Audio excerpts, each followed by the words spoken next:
YouTube, hello. Welcome back to Blood Nova. On to part 4 now, I think.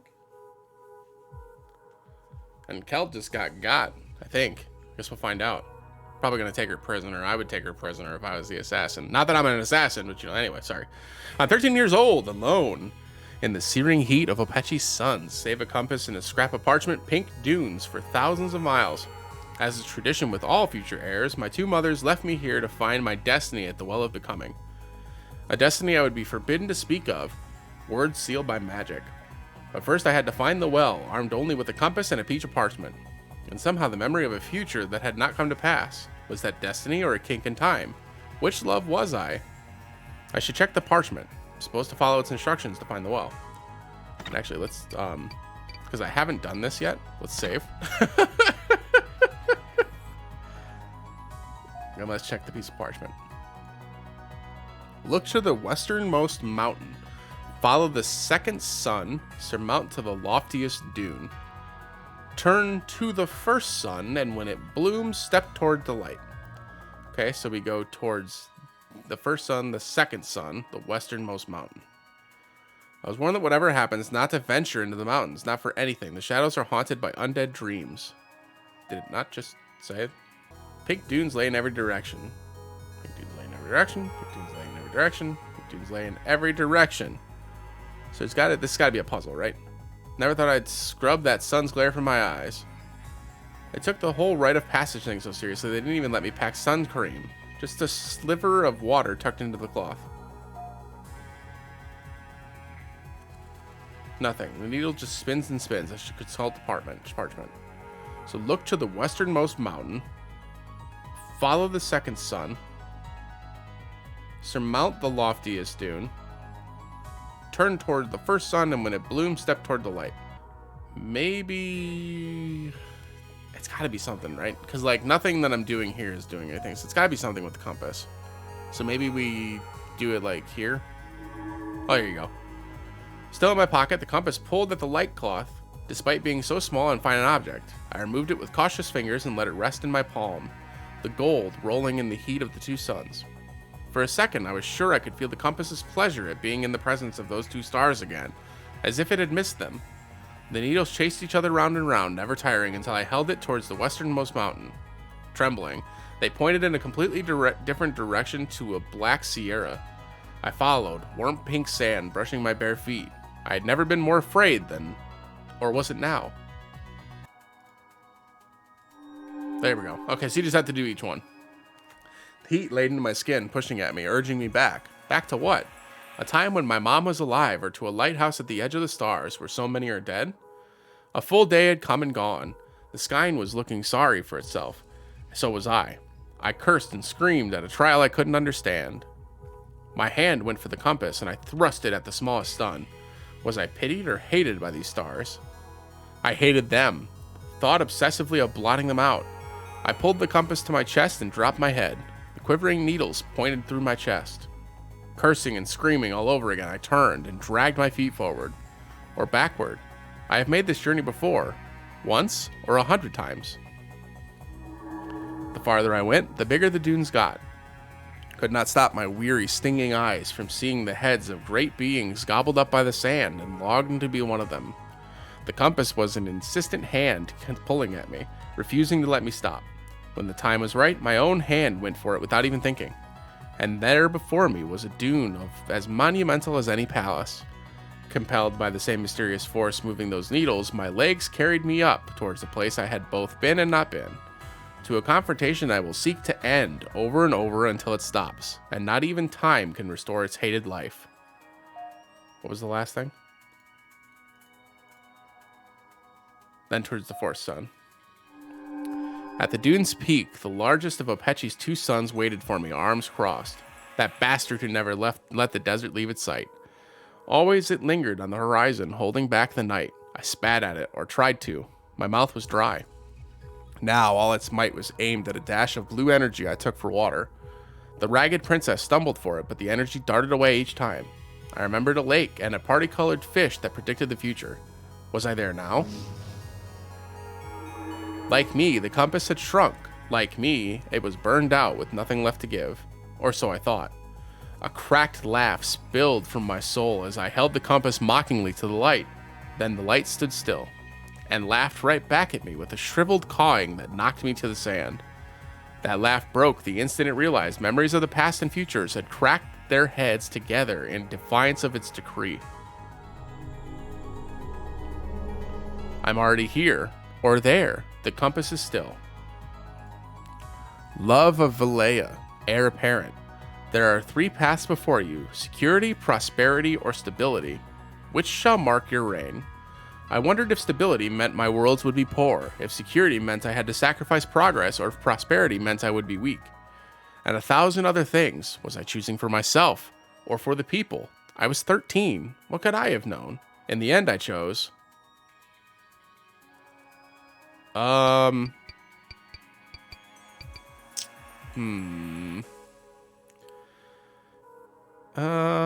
Which would you all choose? I have to think.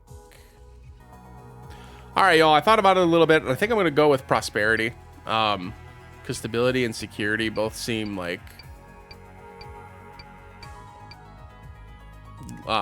limiting. So we're going to go with prosperity. Show it shall be, Princess Love. I bless your light dust trail with prosperity. Your destiny brightens the time stream forevermore. Destiny. It's like Kel said, this is what I was born for. I quiver at the light of stars. When she moves, that light shifts. Bask in it with eyes closed. Prosperity isn't looking so sure right now. I'd say your prophecy business needs some work. There's been a disturbance in the time stream, but events will course correct themselves if you surrender to it. Surrender to what? The inevitable. Valea's future is written. You are its shepherd. I thought I had a choice. And you chose, as did another, just in case. The permanence of Empire must be ensured. Why am I here? Where even is here? It may look like Apeche, but it ain't. I am uncertain. Isn't foresight like your whole shtick? Hush. Your voice rebounds. It's grating. Rude. Apeche. It's shattered. This darkness is impenetrable. When I call out, no one responds. My voice just echoes. The parchment, its text changed.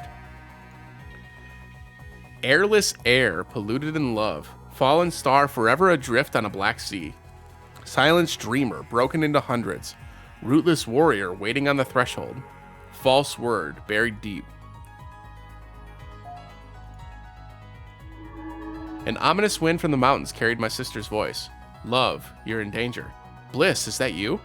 Yes, be careful. We're not alone. There's a presence. It's all around you. It's just the stupid oracle. You remember Apeche, right? They made you go too. Of course.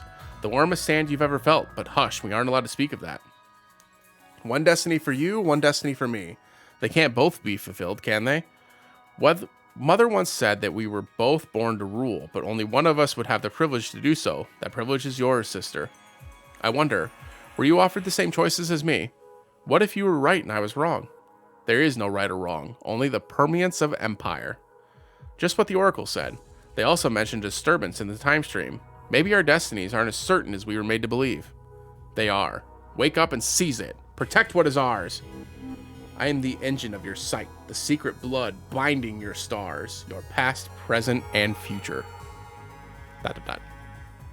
Was that really bliss or just a cracked mirror held to my memory? Your star is waning, daughter. Mother, why did you abdicate the throne? Was that foreseen? Love, stop. You can never understand. Try me. It doesn't look like I'm going anywhere. Nor will you ever if you do not be quiet. Surrender. That's just what the oracle said. The words of the oracle are sacred. You are not to repeat them. You can't. It gave me a choice, Mother, as it gave you a choice. Do you know what I chose? Silence! I chose prosperity. Was I wrong? Then I am communing with a puppet.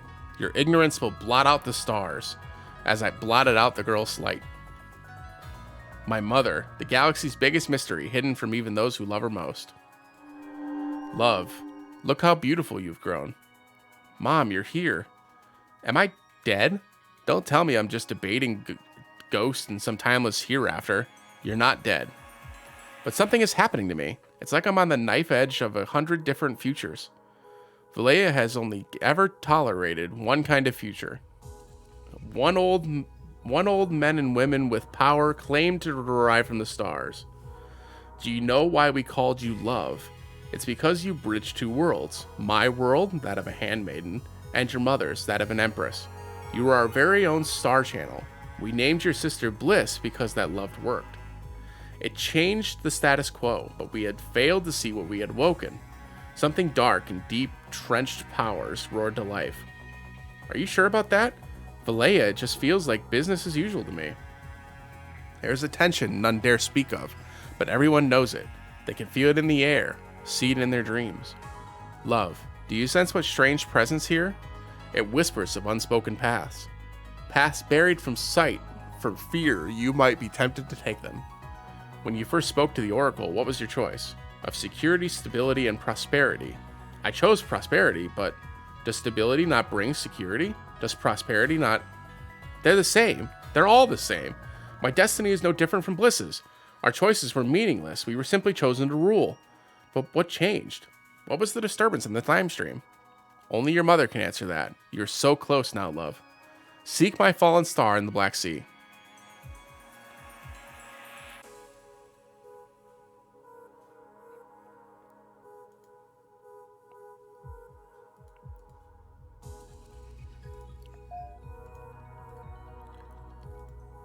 Silence dreamer, waiting on the threshold, false word, buried deep. Buried deep?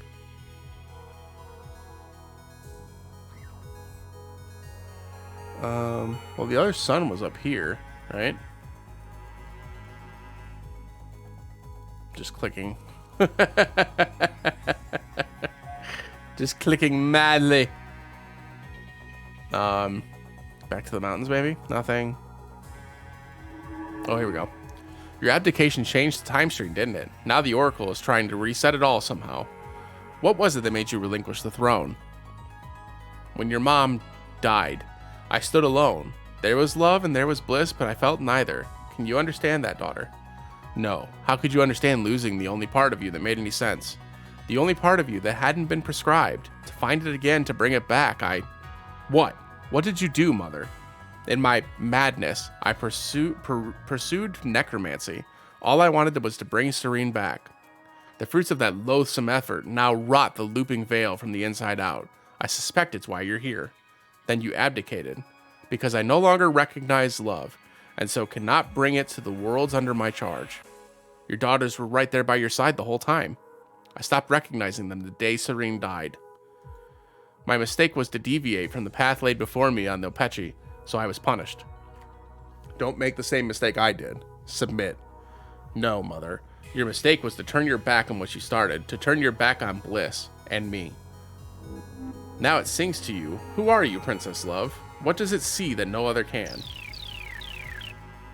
The orb. It just dropped into my pocket. But I think it has been here this whole time. That's just a strange presence. You seem lost, pretty lady. You left me. I did, but you didn't die. You have everything you need to find your way back now. Kel, what if I don't want to go back? My mother, one of the toughest people I ever knew, failed. And all those failures paved the way to the Looping Veil. How am I supposed to do better? It's your choice. A real one this time. But if it helps, I'm waiting for you. We all are. This orb is sort of trying to reach for the light. Or excuse me, I need a word. You were told to wait, to be patient. This is a violation. I'm sure you'll get over it in time. You dare? Dude, I'm a space princess. You're a well. Too right, I dare. For the longest time, I really believed that you actually shaped destiny by whispering into light dust streams or whatever. And maybe you do. Doubter! But it's more insidious than that. 3 choices, all the same, offered for one purpose alone. To prevent meaningful change. I don't know what you are, but your days as a rite of passage are over. It is tradition. Tradition sucks, dude. You suck. If I ever swing by Alpechi again, I'm gonna knock you down and pour concrete over you. Prophecy is formidable. You may yet survive the Looping Veil, but be assured the Empire will survive you. I don't mean to end it. I mean to change it. For the better. What is Empire if not power in the hands of a few? Stupid girl. We'll see about that. Bye-bye.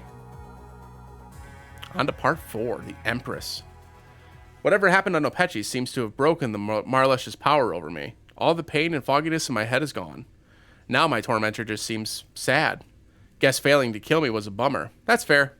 No time to worry about it now, though. I need to reach the top of the lighthouse so I can reactivate the beacon. The star channel isn't safe, and Quelta's fleet is trapped on the other side. Maybe I'll find Kel there. I want to know why she deactivated the beacon and why she betrayed her oath just to keep Istria safe. Looks like Golan Kreb was in such a hurry to skip town he dropped his bubble. Good luck outside the lighthouse, sucker, because it's mine now. My excitement was premature. This thing smells bad. Kreb, you can continue to be one of my absolute worst people. Having lost both the scalpel and my future predicting fish, I'm feeling pretty vulnerable. Let's keep one of these shards close to hand. Kreb must have woken up when I was checked out. I should have struck another rose in that damn wine. One more thing to worry about. Small wonder he didn't kill me when he had the chance. Probably thought I was dead. Well, reruns of the galaxy's most popular sitcom, Velvet Valleya. This is cool. Hey, look, there I am. These are all the people who helped back on the Kickstarter for the game. This is cool. It's about a group of friends living on a tropical asteroids who always have each other's back. This episode is just finishing. That was fun. That's a nice little Easter egg. That was cool. No privacy in the brig. Oi, who's watching? The old love would have waved to her make-believe fans. So, this is a bit awkward. I can see you're disappointed. Your mind. Attack thing didn't kill me. I'd like to know why you tried to do it. Did Valleya hurt your people? If we did, I really am sorry. I guess you're not up for talking? That's okay. Another time, then. Not getting anything out of them? They're practically catatonic, sorry. The cover is loose. Let's take a look behind it. Ah, Kreb removed the capacitor. That'll be what's keeping the door locked.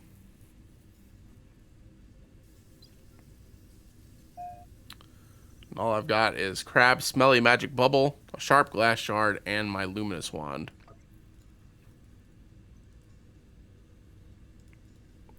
Bet this one still has its capacitor. Crap, I can't pry the damn thing open. Glass shard. I can expose the electronics by loosening the panel with the shard. Nothing like a bit of DIY. Alright, I can see the capacitor. Removing it will turn off the force field, freeing the person who tried to kill me. Hey, Marlesh, you're not going to hurt me, are you? I feel like that time has passed, right? You want to give me a nod, let me know? No? Then here goes maybe my life. That'll do the trick, and we have a working pad again. Clock's ticking on that fleet. If I don't reactivate the beacon soon, the Tyrant Red will kill them all. To the left is a maze of maintenance tunnels. To the right is the asteroid. Quelta's yacht should have landed close by. She ought to be able to fly us to the lighthouse tip. First stop should be Quelta's yacht. She should be able to fly us to the lighthouse tip. Lady Quelta. Princess, your newfound tenacity is a welcome surprise. We got disconnected. What happened since? What happened? I haven't heard from Ava since. A casualty of Yakovin's sabotage, I'm afraid. Just when Ava was starting to recover, too. Let's not shed any tears for the custodian just yet. We've got a job to do. The fleet is fast running out of time.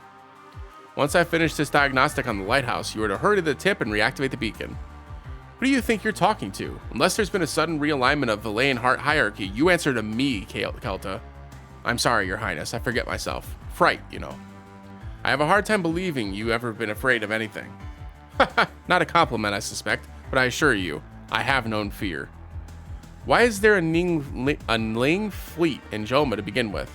They were making a delivery, weapons of course. Business is booming, Fair Maiden.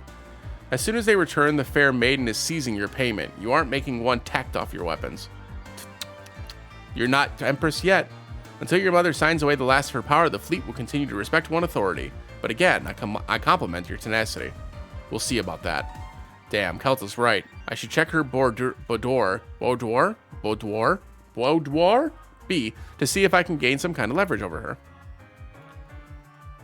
That leads to Kelta's bedroom, I believe. I'm hoping there's something compromising inside. I could just try and walk in and see what happens. Excuse me, princess, but I'm afraid the galaxy is not yet at your fingertips. Until then, I will jealously guard my privacy. Fair enough. I'll need to find a way of distracting Kelta if I want to take a peek inside her boudoir. Brooms and brushes and other tools Kelta wouldn't be caught dead with. I'd expected Kelta's stewards to be at the helm, but I guess she's alone. The Oil-Bits gemstones likely belong in a museum, but Kelta's gonna be Kelta, I guess.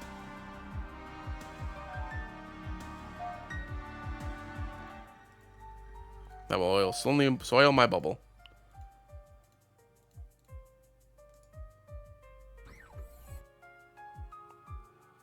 Guess I can go to the lighthouse exterior.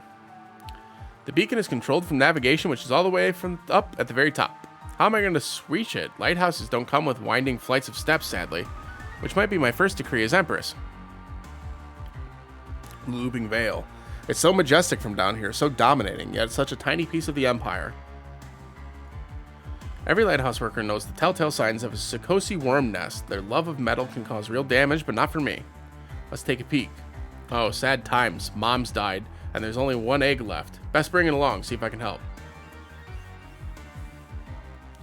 Feeling a little exposed here. One blast from those cannons, and I'm just a smoking pile of ash. Sure hope you're not on the other end of them, Kreb. The orb, or beacon, is operated from navigation, which is somewhere at the very top. How am I going to reach it from here? The Arbitorium. Where that An-Mahi teleported to. Wherever it is, I hope it's better than here.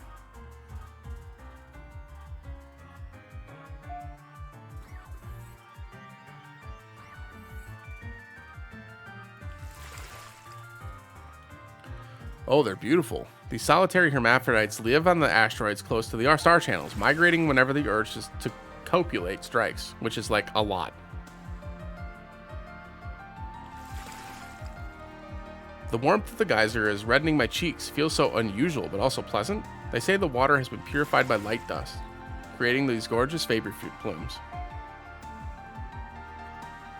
Not an ideal substitute for the nest, but the worm won't hatch otherwise. I'll place the egg close to the geyser and check on it later.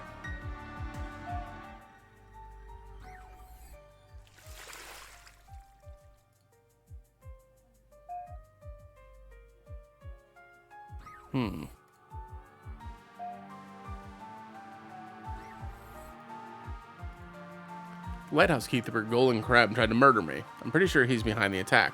Kreb? Why would that silly rat of a man want to kill you? Good question. We should capture him and find out. It's reasonable enough to ask how he survived the biological attack, but we can't be sure you were the target. I'm about to take control of the galaxy. It's pretty unlikely anyone but me was the target. Fair point. One more thing. I heard a rumor about my mother. Whispers at court and all that. There were always whispers at court. In time, you will learn to sift through them for the truth. Your survival depends on it. This particular rumor suggested my mother was involved in necromancy. Would you say there's any truth there? I would say that someone at court has a very perverse imagination, one worthy of flogging. That's a no, then. There are strict prohibitions on necromancy. It would not do for the Empress to be breaking her own laws, would it? It sure wouldn't.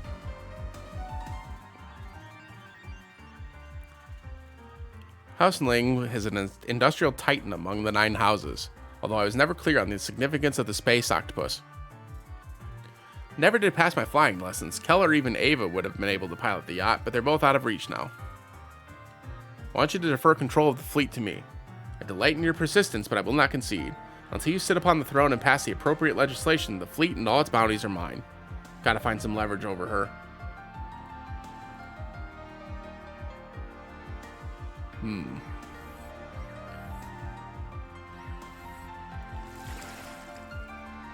It freaking worked! The most adorable fluffy worm has burst from the egg.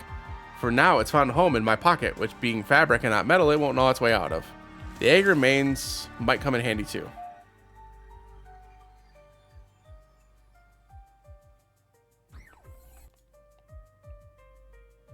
Can I just put that there? I have a feeling there's a way to make both me and the worm happy. This ain't it.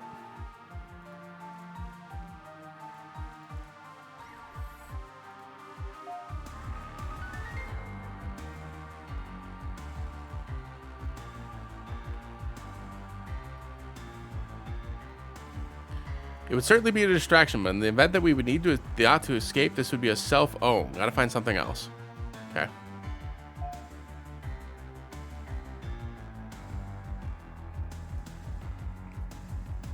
There we go. If I drop the Sekosi through the grate, it should excite its appetite for chewing metal without causing too much damage. Off it goes. What is that unspeakable noise? It sounds like a Sekosi worm? Oh, for fuck's sake! That vent leads to the exhaust, but I know just the remedy. The worm's risking its life for the Empire. Now's my chance to the Bordor. Swanky. There must be something sensitive to Quelta beneath all this grandeur.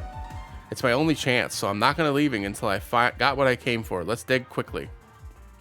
Quite an ornate chest, but it's locked. All that's here is a star map marked with what I think are House Ning's commercial holdings. Damn, does Quelta's really use Becca's mud pools? Way to ruin a good thing. There's something amiss on here. I'm not seeing it. Quelta's more than just an obscenely rich aristocrat. She's a legitimately brilliant inventor, too. Many of House Ning's recent accomplishments were conceived by Quelta herself, to the chagrin, I think, of her lesser siblings. These bulbs are all the rage among the aristocratic classes. They manipulate charged particles in microscopic mirror reactors. Courtesy of House Ling, of course. That's Quelta and her father, Count Osmos Ling. He's close friends with my grandmother. Together, they revolutionized the Sentinels and died within days of each other. It's strange. This photo has to be over 50 years old, but Quelta doesn't seem to have aged a day. Cat just jumped up on my lap. Nothing but Quelta's undergarments. I feel so grubby. Weird. According to the output, this device is tied to some sort of psychic field enveloping the yacht. I wonder what Quelta's afraid of.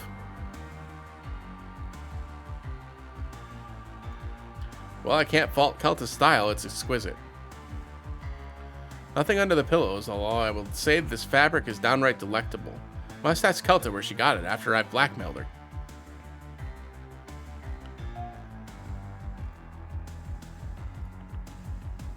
Oh, it's for scooping, I see.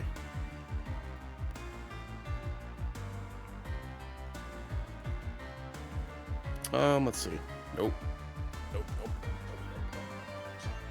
Alright, can't get out there like that. No.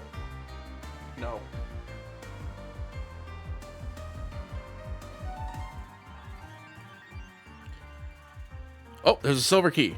There we go. It fits perfectly. So why isn't it opening?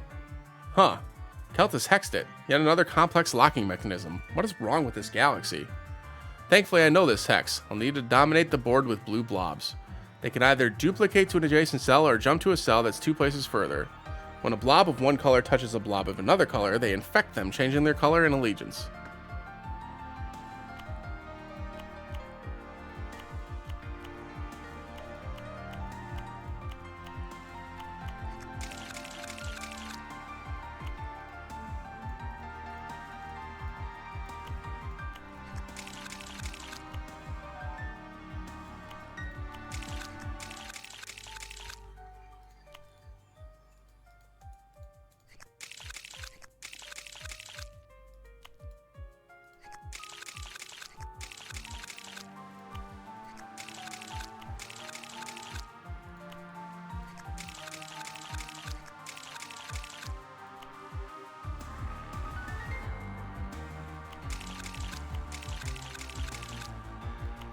I get the feeling I'm losing badly here.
I'm in.